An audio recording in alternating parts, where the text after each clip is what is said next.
ஓம் சாந்தி. அவ்யக்த முரளி 8/2/1975. அவ்யக்த பாப்தாதா, மதுபன். நிச்சயம் என்ற ஆசனத்தில் ஆடாத நிலை.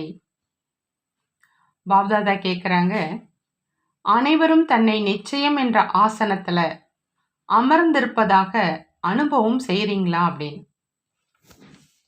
நிச்சயத்தினுடைய ஆசனம் எப்பொழுதாவது ஆடவில்லையே.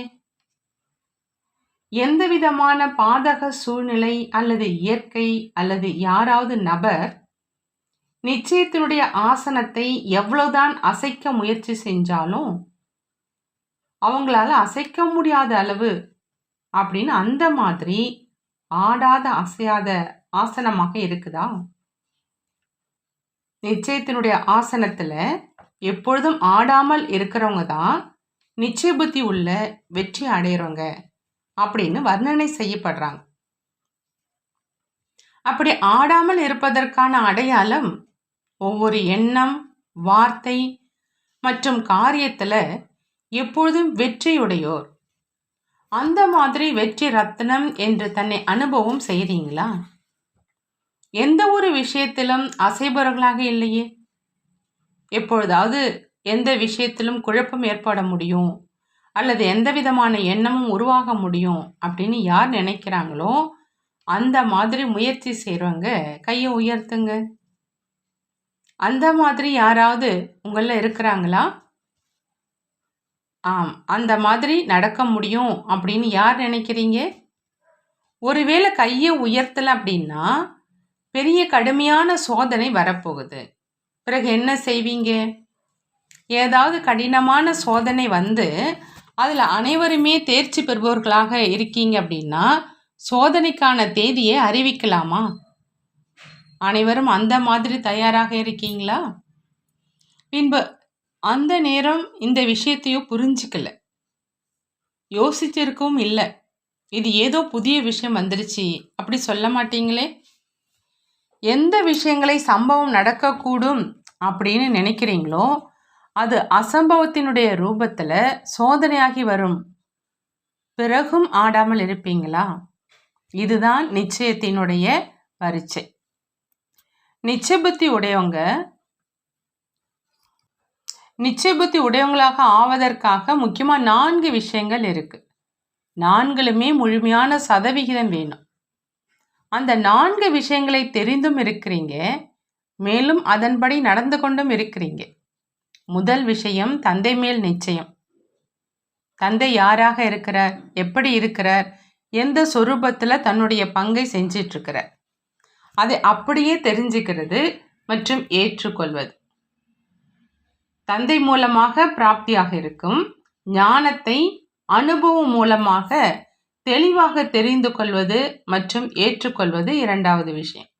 மூன்றாவதாக, தன்னையும் என்னவாக இருக்கிறேன், எப்படி இருக்கிறேன், அதாவது தன்னுடைய ஆன்மீக ஜென்மத்தின் உயர்ந்த வாழ்க்கையை மற்றும் உயர்ந்த பிராமண வாழ்க்கையை, தன்னுடைய உயர்ந்த பங்கை, தன்னுடைய உயர்ந்த நிலை மற்றும் ஸ்தானத்தின் மகத்துவம் எப்படி இருக்கு, அப்படி சுயத்தினுடைய மகத்துவத்தை தெரிந்து கொள்வது, ஏற்றுக்கொள்வது மற்றும் அதனுடைய பிரகாரம் நடப்பது.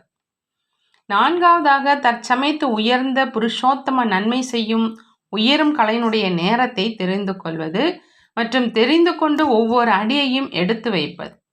இந்த 4 விஷயங்களிலும் முழுமையான நிச்சயம் நடைமுறை வாழ்க்கையில இருக்கணும். இதைத்தான் நிச்சய புத்தி உடையவங்க வெற்றி அடைவாங்க அப்படின்னு சொல்லப்படுது. 4 விஷயங்களிலும் சதவிகிதமும் தேவை. நிச்சயம் இருக்குது, இந்த விஷயத்துல மட்டும் குஷி அடையக்கூடாது. ஆனால் சதவிகிதமும் உயர்ந்ததாக இருக்குதா? ஒருவேளை சதவிகிதம் ஏதாவது ஒரு விஷயத்துல குறைவாக இருந்தாலும் நிச்சயத்தினுடைய ஆசனம் எந்த நேரமும் மற்றும் எந்த ஒரு சிறிய சூழ்நிலையிலும் ஆட்டங்காண முடியும். ஆகையினால சதவிகிதத்தை சோதனை செய்யுங்க. ஏன்னா இப்போ சம்பன்னம் ஆவதற்கான நேரம் அருகில் வந்துட்டு இருக்குது. அப்படி சிறிய குறை கூட அந்த நேரத்துல பெரிய நஷ்டத்தை ஏற்படுத்த முடியும். ஏன்னா எவ்வளவுக்கு எவ்வளவு மிக தூய்மையாக சதோப்பிரதானமாக ஆயிட்டிருக்கீங்களோ, மிக தூய்மையான நிலையில இன்று எது எது சிறிய குறையாக தெரியுதோ மற்றும் சாதாரண கரையாக அனுபவம் ஆகுதோ அவை மிக பெரியதாக தென்படும். ஆகையினால இப்பொழுதிலிருந்தே அந்த மாதிரி சூட்சும சோதனை செய்யுங்க மற்றும் குறையை நிரப்புவதற்கான தீவிர முயற்சி செய்யுங்க. ஒவ்வொரு நாளும் எவ்வளவு உயர்ந்தவராக ஆகிட்டே இருக்கீங்களோ அந்த அளவு உலகின் ஒவ்வொரு ஆத்மாக்களின் நடுவே பிரசித்த ஆகிட்டே இருக்கீங்க. அநேகனுடைய பார்வை உங்கள் பக்கம் அதிகரிச்சுட்டே இருக்குது. இப்போ அநேகனுடைய மனதிலும் எப்பொழுது ஸ்தாபனைக்கு பொறுப்பாளராக இருக்கும் இவர்கள் சுகம் சாந்தி நிறைந்த புது உலக ஸ்தாபனைக்கான காரியத்தை நிறைவேற்றுவாங்க. அதனுடைய ஆதாரத்துல துக்கம் நிறைந்த இந்த உலகம் மாறிடும் அப்படிங்கிற காத்திருத்தல்ல இருக்கிறாங்க. அவருடைய பார்வை ஸ்தாபனை செய்பவர்களின் மேல் இருக்குது. மேலும் ஸ்தாபனை செய்பவர்களுடைய உங்கள் பார்வை எங்க இருக்குது?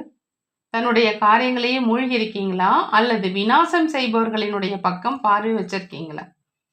விநாசத்தினுடைய சாதனங்களின் செய்திகளை கேட்பதனுடைய ஆதாரத்திலேயே சென்று கொண்டு இருக்கவில்லையே. அவங்க தொய்வானவர்கள் என்றால் நீங்களும் தொய்வாகிடுறீங்களா? ஸ்தாபனையின் ஆதாரத்துல விநாசமாக வேண்டுமா அல்லது விநாசத்தின் ஆதாரத்துல ஸ்தாபனை ஆகணுமா? ஸ்தாபனை செய்கிறவங்க விநாசத்தின் ஜுவாலையை பிரகாசமாக எரிய வைப்பதற்காக பொறுப்பாளர்களை அன்றி விநாசம் செய்கிறவங்க ஸ்தாபனை செய்வர்களுடைய முயற்சியின் ஜுவாலையை பிரகாசிக்க செய்வதற்கான பொறுப்பாளர்கள் கிடையாது. ஸ்தாபனை செய்கிறவங்க ஆதாரமானவங்க. அந்த மாதிரி ஆதாரமானவங்க இந்த விநாசத்தினுடைய செய்தியை கேட்டு அசைந்து கொடுக்கலையே, குழப்பத்தில் வரவில்லையே. ஆகுமா அல்லது ஆகாதா, மக்கள் என்ன சொல்வாங்க மற்றும் மக்கள் என்ன செய்வாங்க, இந்த வீணான எண்ணம் நிச்சயத்தினுடைய ஆசனத்தை அசைத்து விடவில்லையே. அனைவரும் நிச்சய புத்தி உடையவங்க அப்படின்னு கையை உயர்த்திருக்கீங்க இல்லையா? நிச்சயம் அப்படின்னா எந்த விஷயத்திலும் ஏன், என்ன மற்றும் எப்படி என்பதனுடைய எண்ணம் கூட உருவாகவில்லை. ஏன்னா சந்தேகத்தின் ராயல் ரூபம் எண்ணத்தின் ரூபமாக இருக்குது.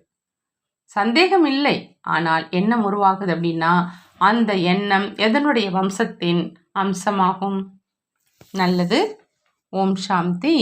நன்றி பாபா. நன்றி.